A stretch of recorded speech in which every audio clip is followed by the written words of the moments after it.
Let's So rock. going back in time, it's August to 2022. We had just finished 2 days in your studio doing all of those crazy covers. We managed to realize all of the vision that I had for that mad scientist stuff.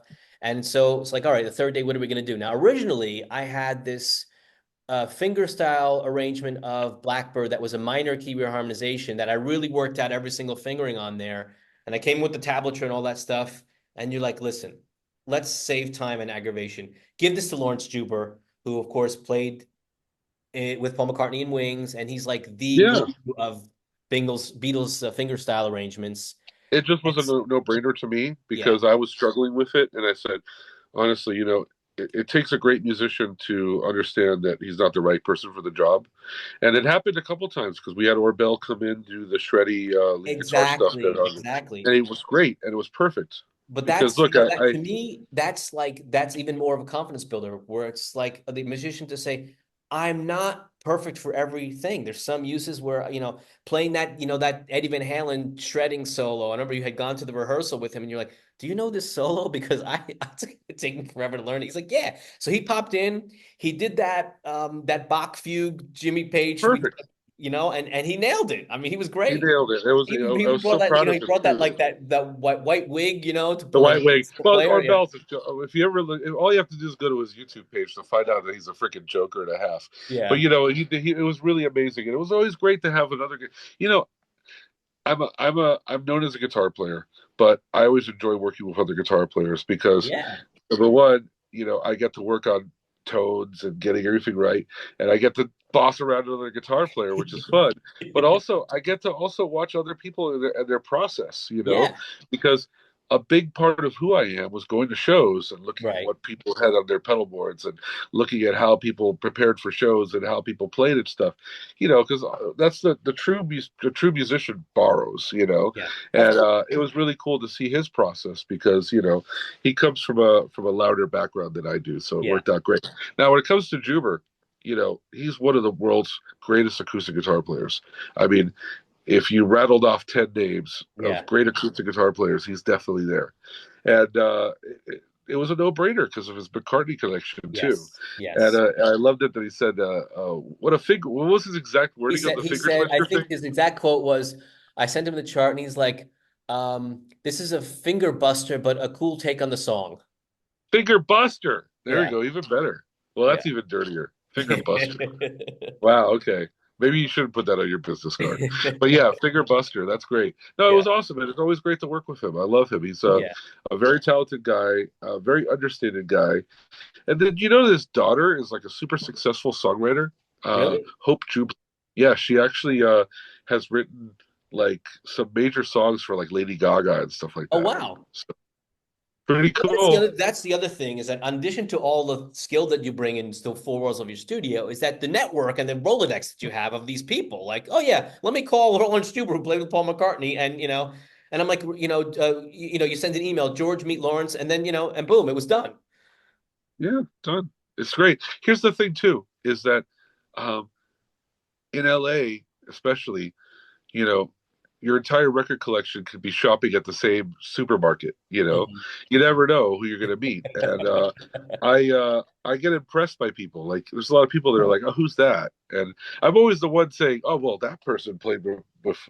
Whenever I go to Cantor's, it's like, "Well, that guy's dad produced the Doors, and that guy produced Rod Stewart, and that guy played Mhm. Stadium with Lou Reed in '85." And it's pretty fun too because I love that. These are all people I want to be. Right. So I Yeah. like to be surrounded. You surround yourself with people you want to be.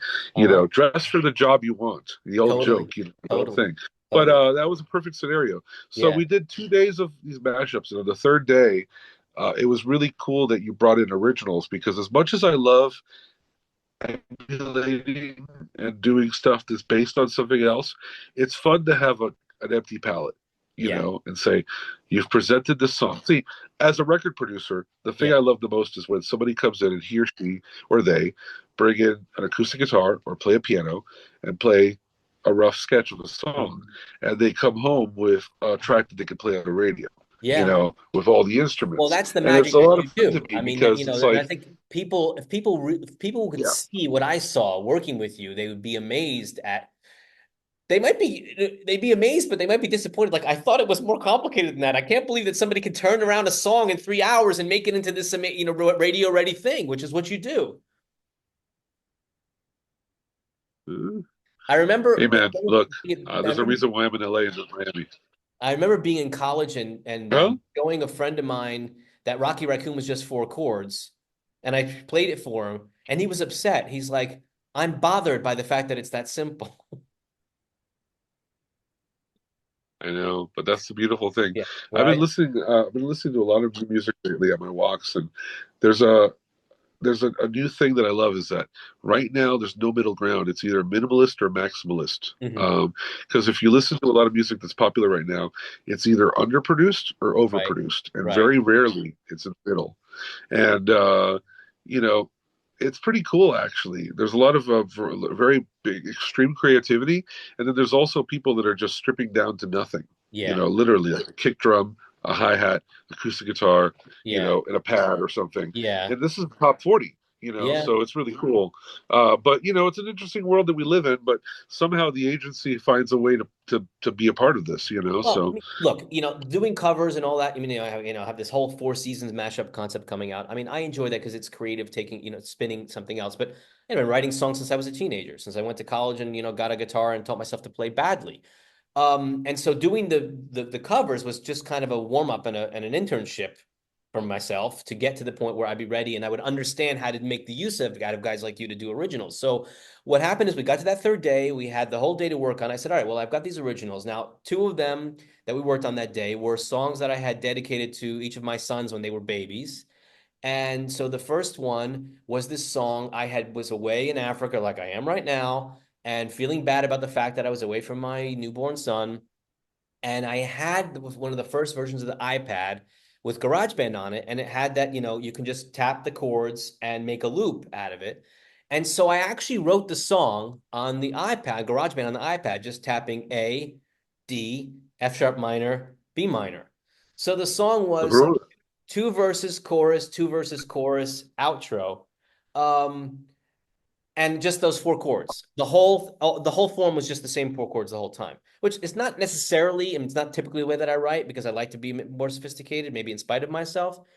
mhm. But it was like 4 minutes and 45 seconds of the same four chords the whole time, and I'm like, this is a bit too much. But it was very heartfelt lyrics about being a dad, and you can relate to this because you have a son the same age. That they put that newborn baby in your arms, and you think you're ready, but you're not. You don't know what it is. I mean, the moms know because they have 300 million years of mammalian instinct telling them what to do. We don't. And Yeah, so the song was all about how, I'm going to try my best, but I'm really flying blind here. I really don't know what I'm doing, but I love in you your pants. the best I can for you. Yeah. I think any dad can relate to. But I'm like, I can't take 4 minutes and 45 seconds to say that. How am I going to shorten this without cutting any of the words out? And then I realized, well, instead of just making every measure 4 beats or eighth notes, let me cut them down. Um, so instead of 8 plus 8, I made it 8 plus 7 or 8 plus 6. And in the chorus, because this chorus is just stretched out my son, my son. I'm like, all right, let me make that 8 plus 5 instead of 8 plus 8. So we end up cutting a good 30 or 45 seconds out of the song just by condensing the rhythm of it.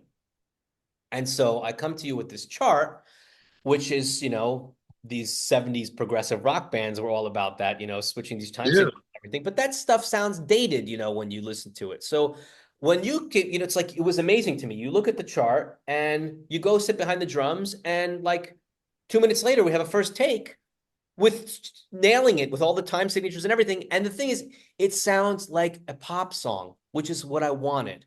I didn't want it to sound like a crazy, dream theater, these like self-conscious, Yeah. let me put all this crazy time signatures and keep people guessing and make it sound weird. I don't want it to sound weird. I want it to sound like a smooth pop song. But for the person who knows, the rhythm is different. There's a time signature shift there. That's interesting. That's what I was going I for. think this song has got more in common with. There's actually two songs I can think of that both come from Genesis Land, that are pop songs that were hits that had multiple time signatures, and that's "Salisbury Hill" by Peter Right? Gabriel Yep. and "Turn It On Again" by Turning on Genesis. again, of course. Yeah, and these are songs that have they don't feel, when you dance to them, you don't Yep. feel like you're about to fall over, you know. And there's a lot of this one's very extreme. I think I remember taking a picture of the chart and saying, "This is what Yeah. I'm doing today," Yeah. and it was a lot of fun. And as much as I love working on covers and stuff like that, it was really cool to say that this is something that we created together. Yes. That's Totally. 100% art, Yes. and there's nothing like it, and it's Yeah. a great song. So, and then also let me mention the bass six thing too. Yeah. I love guitar layering, and the Yes. layers on here are great. Yeah, so we have been the Get Back had just been released, and we both got Yes. really into that. And I had just purchased something called a bass six, which is a six-string bass. There's two types of six-string bass. There's the big five, basically a five-string with an extra bass string that a lot of guys Mhm. play really high and fun. Right. Right. This is a bass six, which is basically a large guitar. So Mhm. the bottom four strings are like a bass, E, A, D, G, same as a bass, but then there's an additional But is high it B. the same octave as a bass? Or is Yes, it's the same octave as a bass? Okay. same octave as the bass. However, the strings are smaller and they're Okay. floppy. And if you Oh, played that's bass how it on it, you works. either got to mute it Right. or play with a pick, Right. because if not, they fall out of tune and Right. they're very floppy. Right. And this instrument it's a Squire. It's not an incredible instrument, but actually it is an incredible instrument, but it's not like a top of the line. Right. But man, I've used this guitar for so many things, to the point where I started a band called Broken Sound, where I just Right. play this, and a drummer named Michael Collins. And we have a new record that we're finishing up called Zapruder's Other Films. Do you get Right. that reference? Do you get that reference? What is it? Zapruder's Other Films. No. Oh man, fuck. Nobody's going to get that reference, and we're not going to sell a single CD. Abraham Zapruder is the guy who filmed JFK's assassination. Whoa. Okay. So the concept is, I have a song called Zapruder's Other Films, and he says he got a camera. He's going to take lots of films of his family, lots of birthdays, lots of Christmases. Take lots of shots of my mother, but then I'm going to try it on a beautiful Dallas day. So basically, the whole concept is the song doesn't mention the assassination; it ends Right. at the assassination, Okay. and it's all about a guy discovering his new pastime, which is a camera. You Right. know, guys love gear. Guys love stuff. Oh, Hmm. I've got a new stereo. Look, Yeah. I've got a CD player. Look, I've got a Tesla. Look, I've Right. got a Rivian. Look, Yep. check this out. I've got this new gun. It's kind of like that thing where it's like it's all about the excitement of buying a new piece of technology Right. and not realizing that A, he was going to capture the darkest day in our nature's history, Hmm. and two, it was going to ruin his life. Because Mm. I saw a documentary, it ruined his life. He Wow. never shot a film again. Wow. It also, he had to basically go into hiding, because 24 hours after the assassination, he was hounded by every press company, the government, Wow. everybody. And he was almost called a coward, because there was also the rumors that the film was doctored.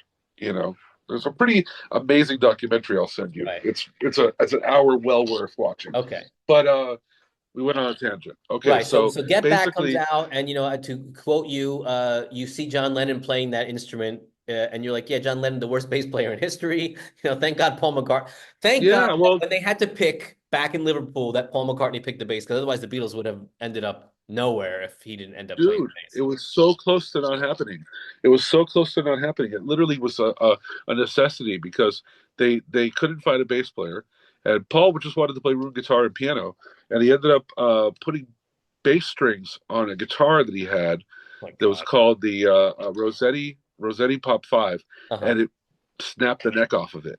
And that's when he finally went to Hesse's, or no, he went to the Steinway shop in Uh-huh. Liverpool. There was an importer of Hofner, and Uh-huh. put in a special order for a Hofner Right. bass, the first Wow. ever left-handed Hofner bass, and that was the Cavern. And yeah, you know, that was a big moment. But so basically, in the history of Paul, he's always had a situation where he's always the best bass player in the band. Yeah. But when he plays piano, Yeah. who's going to or Someone else has to guitar, who's fill going to in, play right. bass? Yep. So Yep. for the '70s, he had Denny Lane and Jimmy McCulloch. In the now he's got Brian Ray, and back he's had Hamish Stewart. But in the Beatles, George and John were not great bass players. Right. George played on She Said, She Said, Which I but never John knew. especially Like his bass playing is not that inspiring, No. but it was still really cool because the instrument had a big resurgence. However, I use it more in the Wichita lineman type of way, where it's Right. like a bigger sounding, fatter sounding guitar. That especially when you put tremolo and reverb on it, it's a haunting sound. It's the Well, yeah, spaghetti western we're gonna sound. hear exactly what we're gonna hear now when you play the track is that you didn't use it as a bass in the song. You used it for color and for guitar type stuff, and then you actually play a bass. There's a bass part and a bass line in the song. So, I mean, There's room for you both. layered a hell of a lot of stuff in the song, including the slide guitar. Yeah, but what's really cool is that every time an instrument makes an entrance, it's not a grand entrance. We slip it in. Yeah. So I think it's one of the more interesting listens because uh, kind of like when you first hear it, you're like, oh, this is pretty simple for an agency song. But as the song progresses, you realize that it's a very well set trap, like a set of Uh-huh. traps in Yeah. a forest. Yeah. It's very cool. Let's take a listen. Yeah. Classic intro. 1, 2, 3. But it doesn't feel like it. It really feels like 4/4. Yeah. Big clean sound. When I take you in my arms and I look into your eyes, can you see me? Oh, When I breathe upon your hair and I whisper in your ear, can you hear me? so good. When I kiss you on the cheek as I'm rocking you to sleep, can you feel me? My sunshine,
Yep.